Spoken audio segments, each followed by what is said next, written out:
आपको क्या लगता है रेनबो में क्या टोटल इंटरनल रिफ्लेक्शन होती है?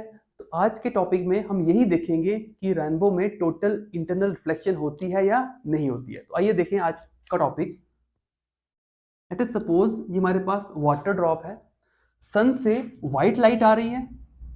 As we all know, whenever light moves from rarer medium to denser medium, light air से water में जा रही है, so it will bends towards the normal. Let us suppose हमारे पास this is the center of our water droplet. इस point पे हमें normal draw करना पड़ेगा। ये हमने ड्रा कर दिया normal from the centre. So light का ओरिजिनल पाथ सीधा आगे होना चाहिए था, लेकिन आगे नहीं होगा, यहाँ पे रिफ्लेक्शन होगी, so it will bend towards the normal. Light ने बेंड कर दिया टुवर्ड्स द नॉर्मल। चले यहाँ देखें सभी, ये हमारे पास है इंसिडेंट रे और ये हमारे पास normal. As we all know, angle between incident ray and normal ray is called as angle of incidence, and angle between reflected ray and normal is known as angle of refraction. ये angle i है हमारे पास और ये angle are है हमारे पास। हाँ, अगर हम इस पॉइंट को, सेंटर पॉइंट को इस पॉइंट से ज्वाइन करेंगे तो क्या होगा, इस पॉइंट का नॉर्मल ड्रा हो जाएगा। यहाँ पे नॉर्मल और रिफ्लेक्टेड रे के बीच में कौन सा एंगल बनेगा, एंगल ऑफ रिफ्रैक्शन। ध्यान से देखें, जब सन की लाइट आ रही थी, वाटर ड्रॉपलेट के ऊपर पड़ रही थी, एंगल आई बना के अंदर की तरफ जा रही थी, जब अंदर गई तो एंगल आर बना, एंगल ऑफ रिफ्रैक्शन।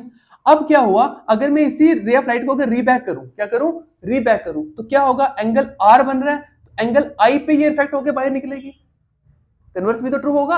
अगर एंगल आई बना के अंदर की तरफ रिफ्लेक्ट हो रही थी और अंदर एंगल आर बन रहा था, अगर इसी रे ऑफ लाइट को मैं रीबैक करूंगा, एंगल आर और एंगल आई पे ये क्या होगी, बेंड हो जाएगी। देखिए ध्यान से, यहाँ पे भी एंगल आर बन रहा है, जैसे यहाँ पे एंगल आर बना था, एंगल आई पे रिफ्लेक्ट होकर बाहर निकलेगी अगर लाइट डेंसर से रेयर जा रही है। यहाँ से भी लाइट डेंसर से कहाँ जा रही है, रेयर जा रही है। यहाँ पे एंगल आर बन रहा है, एंगल आई पे तो ये क्या होगी, रिफ्लेक्ट होकर लाइट बाहर निकलना है। अब देखिए ध्यान से, इस पॉइंट पे टोटल इंटरनल रिफ्लेक्शन नहीं होगी, इसका मतलब यहाँ पे लाइट बेंड होके बाहर भी निकलना है, कुछ अमाउंट जो लाइट का होगा यहाँ से बाहर भी निकलेगा। देखिए लाइट डेंसर से रेयर जा रही है, so it bends away from the normal. Original path light का ऐसा होना चाहिए था सीधा आगे, लेकिन ये बेंड होगी away from the normal. Normal हमने ये ड्रॉ किया है, नॉर्मल से अवे लाइट क्या हो जाएगी, बेंड हो जाएगी। इसका मतलब जो हमारे पास ओरिजिनल लाइट आ रही है, इस पॉइंट पे रिफ्लेक्शन भी हुई और रिफ्रैक्शन भी हुई। यहाँ पे जो रिफ्रैक्शन हुई है, रिफ्रैक्शन का रेनबो से कोई लेना देना नहीं है। रेनबो का लेना देना सिर्फ रिफ्लेक्शन से है, रिफ्लेक्शन से। तो इस पॉइंट पे रिफ्लेक्शन भी हो रही है, रिफ्रैक्शन भी हो रही है, लेकिन इस पॉइंट पे हमारे पास टोटल इंटरनल रिफ्लेक्शन नहीं हो रही। ये चीज जहां पे रिफ्लेक्शन भी हो रही हो और रिफ्रैक्शन भी हो रही हो, लाइव एग्जांपल देके समझाने की कोशिश करूंगा। सपोज करो आप एक लाइट रूम में हो और आपके रूम के बाहर अंधेरा ही अंधेरा है, मतलब कि किसी के पास इन्वर्टर है नहीं, आप ही किंग हो, बस आप किंग हो। आपके घर में लाइट चल रही है, इन्वर्टर की लाइट चल रही है और बाहर बिल्कुल लाइट नहीं है। अगर आप अपने विंडो में देखोगे, आपकी विंडो में जो ग्लास लगा हुआ है वहां पे आपकी इमेज दिख रही होगी। सपोज करो बाहर अंधेरा है, बाहर डार्क है, अंदर आपके लाइट है। जो विंडो का आपका ग्लास होगा वहां पे आपको बिल्कुल अपनी इमेज दिखेगी, क्योंकि वहां पे क्या हो रहा है, लाइट रिफ्लेक्ट होकर वापस आ रही है। सपोज करें अचानक से बाहर लाइट आ गई, जो आपकी जो सराउंडिंग घर है वहां पे भी काफी रोशनी हो गई, तो क्या होगा, आपकी जो इमेज बन रही थी उसी ग्लास के ऊपर, वो थोड़ी लो हो जाएगी, वो इतनी क्वालिटी की नहीं रहेगी। मतलब कि जो लाइट जा रही है, कुछ पार्ट लाइट का रिफ्लेक्ट हो रहा है और कुछ पार्ट रिफ्रैक्ट हो रहा है, आपको बाहर की चीजें भी दिख रही होगी एट द सेम टाइम। तो यही कंसेप्ट है यहाँ पे भी, यहाँ पे रिफ्लेक्शन भी हो रही है और रिफ्रैक्शन भी हो रही है, तो टोटल इंटरनल रिफ्लेक्शन यहाँ पे है। अब क्या हो रहा है, यहाँ पे लाइट डेंसर से रेयर जाएगी बाहर फिर से, तो it bends away from the normal. अगर मैं सेंटर पॉइंट से यहाँ से ज्वाइन करूँ तो ये बन जाएगा नॉर्मल। लाइट का ओरिजिनल पाथ सीधा आगे होना चाहिए था, but it bends away from the normal. इस तरह से लाइट बाहर निकल जाएगी और यहाँ पे जो ऑब्जर्वर होगा, सीन एज अ रेनबो।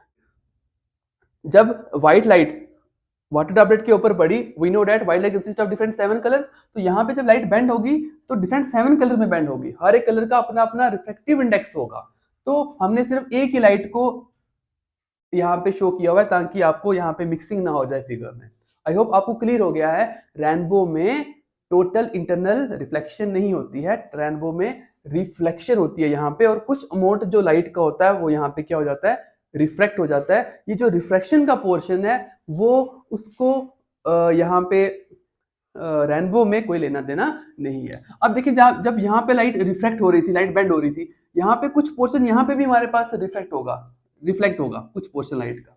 ठीक है, तो मेरा कहने का मतलब यही था, आज के टॉपिक बताने का मतलब यही था, रेनबो में टोटल इंटरनल रिफ्लेक्शन नहीं होती है, रिफ्लेक्शन होती है। Thank you, have a nice day. मेरी ऐसे ही आने वाली वीडियो देखने के लिए मेरे चैनल को सब्सक्राइब करें प्लीज।